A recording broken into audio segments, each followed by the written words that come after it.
جاءتهم الساعة بغتة قالوا يا حسرتنا على ما فرطنا فيها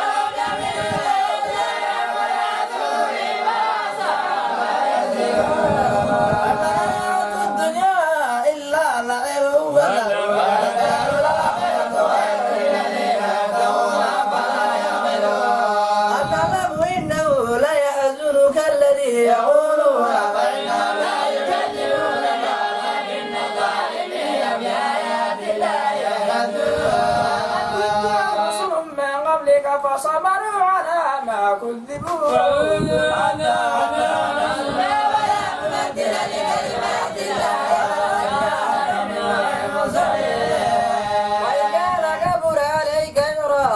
فإن استطعت أن تبتغي نفقا في الأرض أو سلما في السماء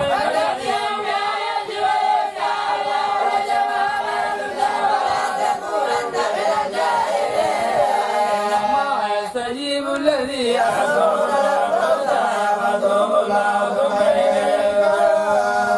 وقالوا لولا نزل عليه آية من ربه قل إن الله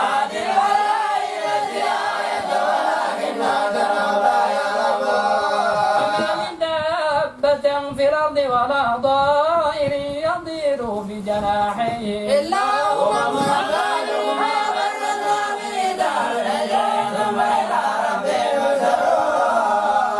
الذين كذبوا بآياتنا صم وبكم في الظلمات أيس إلى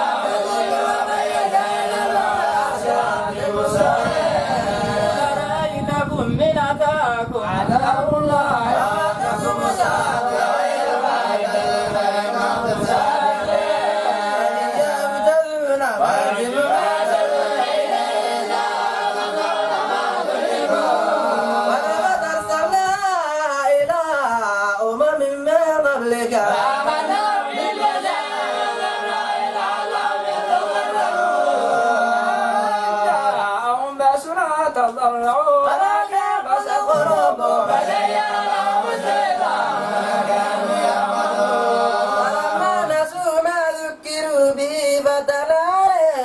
باب كل شيء حتى إلى ملعوب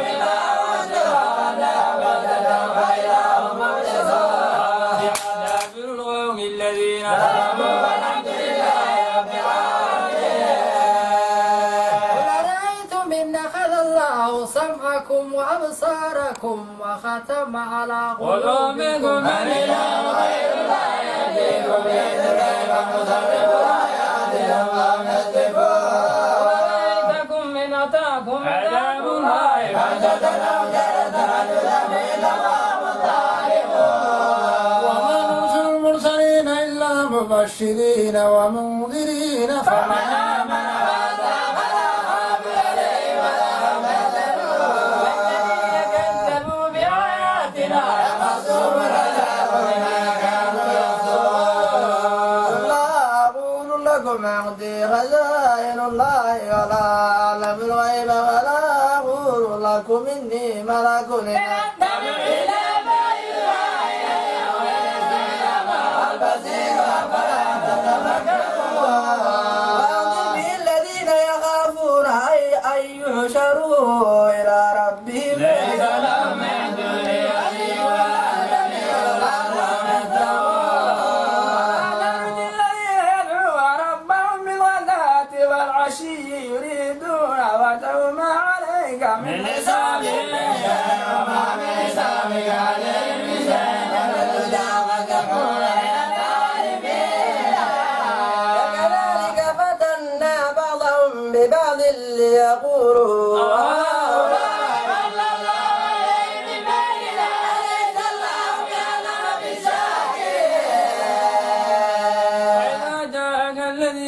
يؤمنون بآياتنا فقل سلام عليكم كتب ربكم على نفسه الرحمة إنه من عمل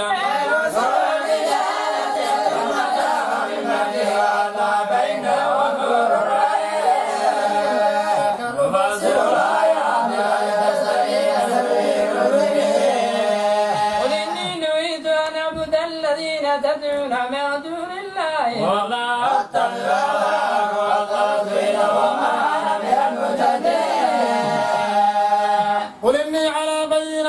من ربي وكذبتم بما عندي لا تستعجلون به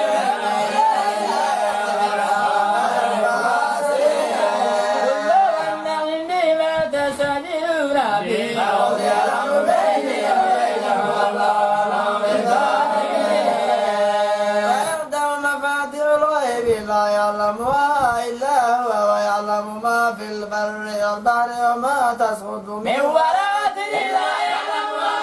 محمد في ظلمات الأرض والأرض ولا يابس إلا في كتاب مبين. وهو الذي يتوفاكم بالليل ويعلم ما جرحتم بالنهار ثم يبعثكم فيه مسمى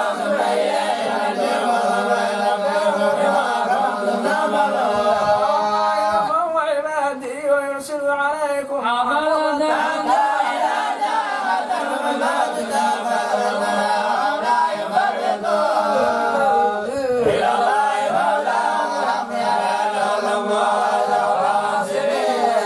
وينجيكم من ظلمات البر والبحر تدعونه تضرعا وخفية ليس في جلال الذين رسولا من السامرين وينجيكم منها من كل كرب ظلمات تضلكم وهو القادر على أن يبعث عليكم عذابا من فوقكم أو من تحت أرجلكم ويلبسكم شيعا ويذيق بعضكم بأسا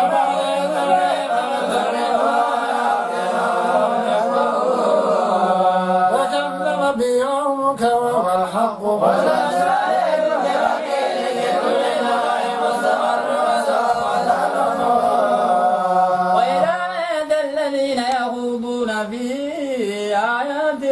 فاعرض عنهم حتى يخوضوا في حديث غيره وإما